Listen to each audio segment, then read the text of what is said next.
Hi, what's your name? My name's Jonah Zinn. I'm Gabe. Hey, my name's Science. Alejandro. My name's Tom O'Neill. Andrew Einhorn. The question of today is, are you happy with Joe Biden as president? I can definitely say the day Joe Biden won was a very happy day for me. His inauguration was a very happy day for me. The truth is, I've been just so inherently satisfied by Trump being gone and not having to see his dumb face or read his dumb tweets that I've not been watching super closely or critically what the administration has done. I mean, my resting state is not super into politics. If I think everything's going well and I don't have to pay a ton of attention, that's my preference. But I'd say, yeah, I'm definitely, Biden has given a environment where I feel comfortable doing that. So I'd say I'm happy with his presidency thus far. I'm a registered Republican. I did vote for Donald Trump 4 years ago. I believe Joe Biden is a fair Democrat, and I'm very happy with Kamala Harris. I think it introduces a fair degree of diversity into our government, which is wonderful, and I think it will give a lot of people role models to look up to. And so I'm excited about the next 4 years. I don't want my taxes to go through the roof. I'm still going to work very hard. But I'm happy that, Trump is in the background for now, and that hopefully we can all get along better. The Black Lives Matter movement, I believe in that. I believe that people have been fairly, compromised.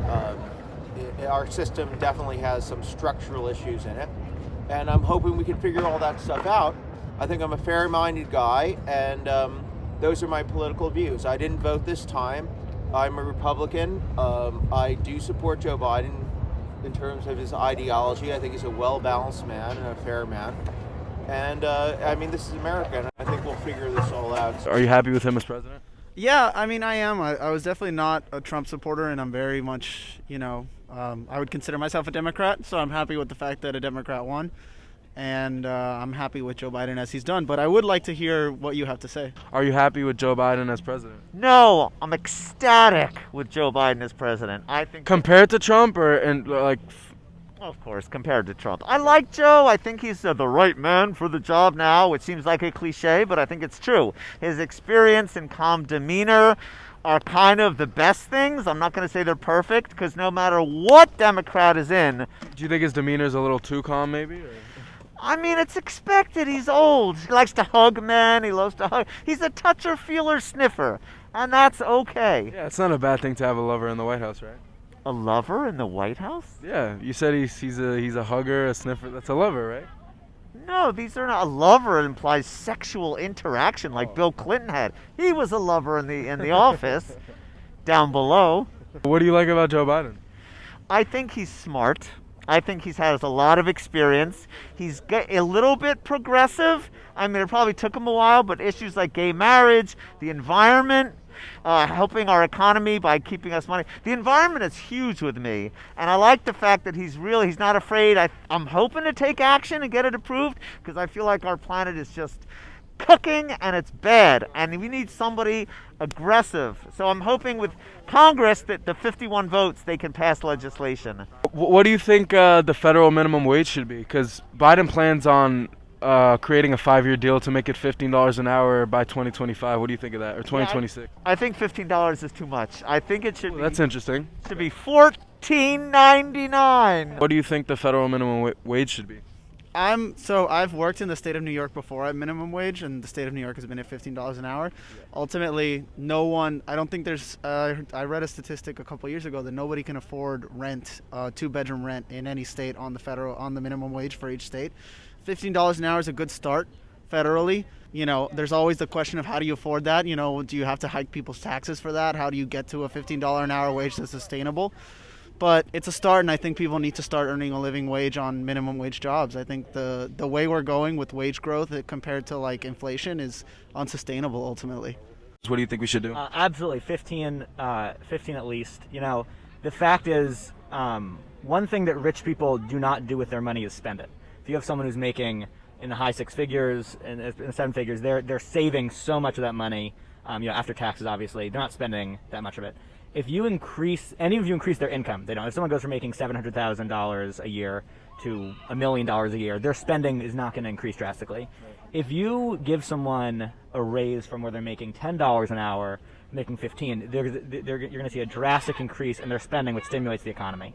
And obviously, 1.3 million people losing their jobs is not a happy prospect, but You think we have to go through it to? I mean, first of all, I'm not sure that we do. I don't think that should just be taken as a given. Second of all, I think if Yeah, you're right. But it could be. They said it could be more or less. That's like. Even if we assume with complete. 'Cause some people are definitely going to lose their jobs. You can't just pay everyone more in a company when the revenue is the same. Yeah, even if we go with the most liberal estimate, let's say 2 million people are going to lose their jobs. I think those are jobs that are not really paying them a living wage, and there will be other jobs created, and I think that is a worthy price to pay. I think the other thing is that what should also be seriously looked into is universal basic income. I think a lot of people who just don't really care about the working class bring up these many jobs will be lost thing, and so I don't really think that it's like that. At least to me, it's not a big deterrent in raising the wage, because I think the benefits will definitely outweigh the costs there. Okay, so do you think a good idea would be to raise the minimum wage to $15 an hour and then figure out a way to create more jobs in another sector? Yeah, and I don't think it's even something that will need to be such a guided process. I think you increase the wages, you increase spending, that increases revenues. Those jobs will come back. I mean, there have been many points in history where there's been mass hysteria as certain industries have died or certain jobs been lost that they're gone forever. And generally speaking, that's never proved to be something that lasts. Like, jobs come back, new jobs are being created as new industries are created. There's also, there's 10 million people that don't have their jobs that did a year ago today. So we already have a crisis in the country where people have lost a lot of jobs, and we kind of have to come back from that. We do. I see that as obviously connected to the pandemic. And as the vaccine rollout increases and we approach herd immunity, that aspect of job loss will certainly go away. And that's almost not even an economic policy thing. But obviously adding to the unemployment rolls is never something you want to do, but people need a living wage. I mean, like, I don't see, if someone's making a wage that they can't live on, that's not that much better than not having it. Yeah, I agree. But don't you think there are places in the U.S., obviously in New York, people need, kind of minimum $15 an hour, because to live at least in Manhattan, it's super expensive. I live in an apartment in Manhattan. I live in Manhattan too. It's very. I mean, assuming that you work 40 hours a week, making $15 an hour, that's $600 a week. That's $2,400 a month. Like, it's not easy to find a place. Well, unless you go really far north, it's hard to find a place.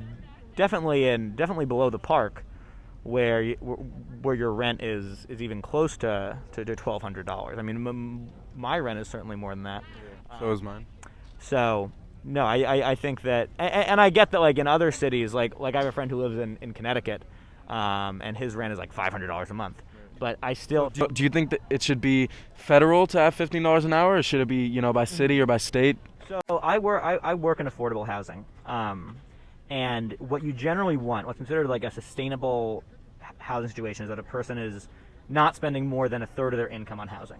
So, I mean, even if you're living somewhere pretty cheap, assuming you have like a family to support, like at $15 an hour and 40 hours a week, it's pretty hard to not spend more than a third of your income on housing. Maybe $10 federal minimum wage should be good, no? Not enough. No. Not enough? No, not enough. You just went from 7 to 10. And what about people losing their jobs? But again, these are nuances. I don't know how many people are going to lose their job, or how many people, might work a few hours less. I don't know. So there was a study in 2019 by the Congressional Budget Office. Uh-huh. I have it here if you want to read the basics. No way. I got to do interviews. So I'm just getting it from your mouth. So supposedly, Yeah. if we raise the minimum wage to $15 an hour Yeah. over the next 5 years, Yep. 17 million people will have higher wages. Another source said 40, so I'm not sure, but the Congressional Budget Office said that 1.3 million people would lose their jobs if we had a federal minimum wage of $15 an hour. This is it right here. Okay. It's the Congressional Budget Office, so it's a reliable source. Uh-huh. It says here, in an average week in 2025, the $15 option would boost the wages of 17 million workers And then it says, but 1.3 million other workers would become jobless because obviously people, companies can't keep the same amount of people on their payroll. So what do you think of that? You know, I think you could use the same rationale for like renewable energy, because if you get rid of all the fracking and the coal jobs and things like that, you're going to lose jobs. But you're going to make the environment cleaner, and those people hopefully could get other jobs. You could say the same thing about the whatever millions of people you said won't be working. Well, but hopefully they'll find another job, and maybe that'll be for minimum wage. But to say, listen, you're going to lose jobs if we raise the minimum wage, oh well, I just still think, and again, I'm not an economist, but it sounds like a good thing to me. Do you think we should find a compromise, maybe $10 to $12 an hour, where, people don't lose their jobs, or should we go straight to 15 and, see what happens? What do you think we should do? In my personal opinion, I feel like the federal minimum wage shouldn't really matter in this case, because it should be based on like a city, so per region it should be a different amount, because if you're living in let's say Louisiana, you don't need to make a shit ton of money to survive there, but the minimum wage in obviously in New York City should be a lot more. So I don't really know if that would really help anything, because down south where I'm from, I feel like it should be a lot. You shouldn't be paying as much towards workers, because they obviously don't need as much to live. People that live in New York, they have to pay super high rent and stuff like that. But do you still think that $7.25 an hour federally is okay? It's honestly pretty shitty. But the base price for NYU is $55,000 a year. If they're on Zoom, let's say someone stays where they're from in California, Texas, whatever, do you think they should be paying $55,000 a year on Zoom? No, even the fact that I'm here at school, I think it's complete bullshit that we had to spend that much on tuition, because you're not going to get the same education. It's all about the connections too. You're not getting any connections while you're on Zoom. So it's I feel you're not even getting close to what tuition should actually be worth here. So I don't know. What do you think of putting Harriet Tubman on the $20 bill? Throw her on there, because that one dude, wasn't he just an absolute shithead? What do you think of having Harriet Tubman on the $20 bill? Harriet, I mean, obviously, it's whatever it is, it's symbolic. It's no one's life is going to be materially improved by the fact that you can now say, oh, give me my change in Tubmans. Andrew Jackson, because originally they're talking about replacing Alexander Hamilton, which I thought didn't make any sense, because he was central to the bank being developed. And supposedly Andrew Jackson didn't want a national, but yeah. I see it as sort of a win-win for everyone. I don't think he wanted to be on the 20 in the first place. I think supposedly Andrew Jackson was against paper money and wanted to close the national bank. So it's it's kind of ironic that he's on. Put money. We were talking about Andrew Jackson. Yeah, I think having certain people on money I don't think it's that important to anyone's life. I think putting Harriet Tubman on it I support. What do you think of putting Harriet Tubman on the $20 bill? I like it. I just think they need to smooth out some of the wrinkles. It's like looking at a raisin. But obviously she's an amazing human being. She deserves to be on there. And who knows about Jackson? Did you act on making it happen? Listen, if I were president right now and Janet Yellen was my Treasury secretary and she said, I want to put Harriet Tubman on the $20 bill, I wouldn't say anything against it. Okay, so you would support it. Andrew Jackson is a president, and he has a lot of history in this country, and at the time he was a very popular president. He's the first truly Democratic president from the Democratic Party in the United States. He has his controversies, like removing Indians from Ohio and different parts of the Midwest. But, I have no problem with Harriet Tubman being on the $20 bill. So Biden wants to spend $1.9 trillion on COVID relief. He wants to create thousands of COVID-19 vaccination centers, which I think is a good thing.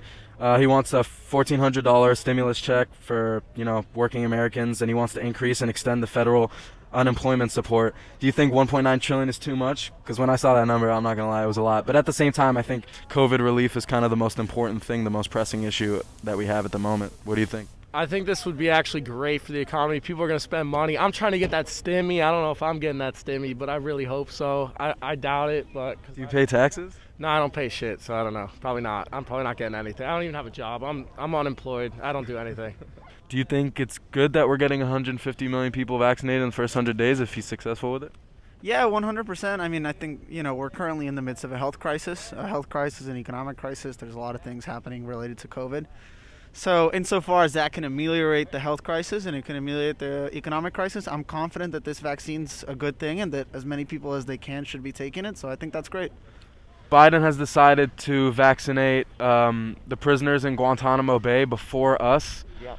That includes like Al Qaeda members and stuff like that. Do you Yeah. think that's a good thing? Because they're in a condensed area, Sure. so if one person gets COVID, they're more likely to all get it. So it's more dangerous than people like us. But at the same time, they're terrorists. So what do you think? I think the one variable we never hear about is how many people are at Guantanamo. They say it like there's 1,000. What if there's 3? So I understand. I'm okay with that. I mean, I'm not crazy about it based on who they are, who we think they are. What do you think's better, vaccinating us or vaccinating them? Me, duh. Okay, so you think it's a bad Fucking thing then? Can't wait. Give me the shot now. Do you guys have it? Are you holding? Give me that shit. Oscar, pull it out. No, listen, I'm actually curious. How many people are at Guantanamo? If there's 5,000, no fucking way. If there's 13, 18, anything under like... There's more than 13 or 18, I'd 50? say.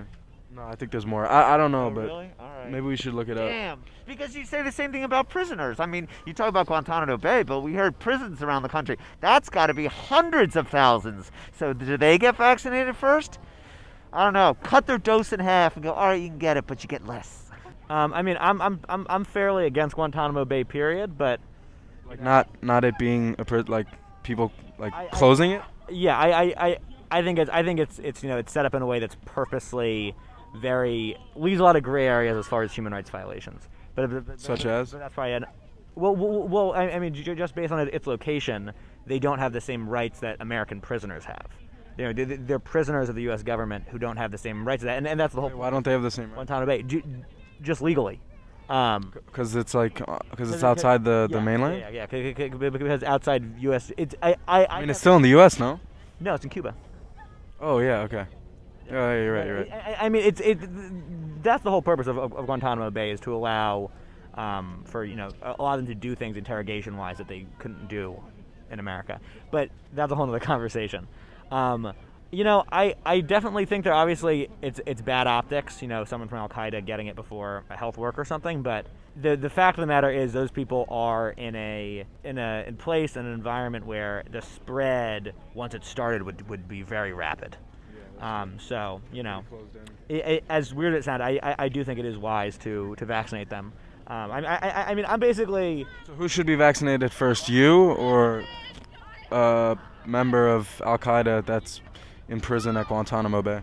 I mean, obviously it sounds weird, but well, I guess I would say, You can say that Yeah, you think they should be, because you're right. They're in close proximity. It could, it could spread very. Most honest answers, I'm not sure. It definitely is a tricky moral situation. It's a matter of, obviously, you'd argue someone that's a terrorist doesn't deserve much sympathy or support, but also, like, there are innocent people in Guantanamo Bay. There are people who don't deserve to be there, and if that terrorist getting it means that they'll get it, then you have to look at the downstream effects as well.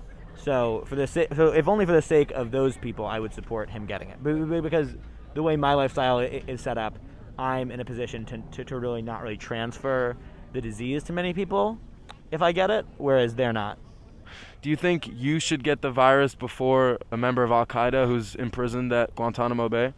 Well, listen, the prison system is complicated. And again, I feel like I might be rambling a little bit much, but one of the reasons why I loved Barack Obama when he ran in 2008 is he said he was going to close Guantanamo. There are very few cases of people in Gitmo who actually have strong cases against them for terrorist action. A lot of people that are in Gitmo today were taken because of rumors of someone who heard from someone that this person might be a terrorist.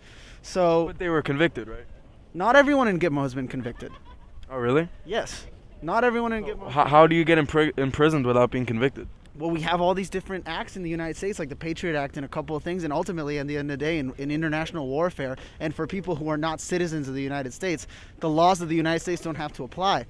And there are a lot of people in Gitmo who haven't been convicted of anything, and they just literally sit there because they have been suspected of something. So I'm very pro closing Gitmo, and in general, vaccinating people who are in the prison system who are much more vulnerable. I'm 22. I have no conditions which make me immunocompromised. I can wait for the vaccine. I will take it once it's available to me, but I'm willing to wait insofar as people who are more vulnerable to getting COVID and dying from COVID. I'm willing to wait till those people get vaccinated until I get vaccinated. If that means that people in Guantanamo Bay need to get vaccinated before me, I'm okay with that. Yeah, so Biden wants to rejoin the Paris Climate Agreement. Yes, excellent. So Trump got off the Paris Climate Agreement, and I think we were the only country in the United Nations that wasn't part of it. I don't know. I think the reason why he unsigned it is because he didn't want to pay for other countries or something like that, because we have to pay a lot. I don't know. I don't think it makes a lot of sense.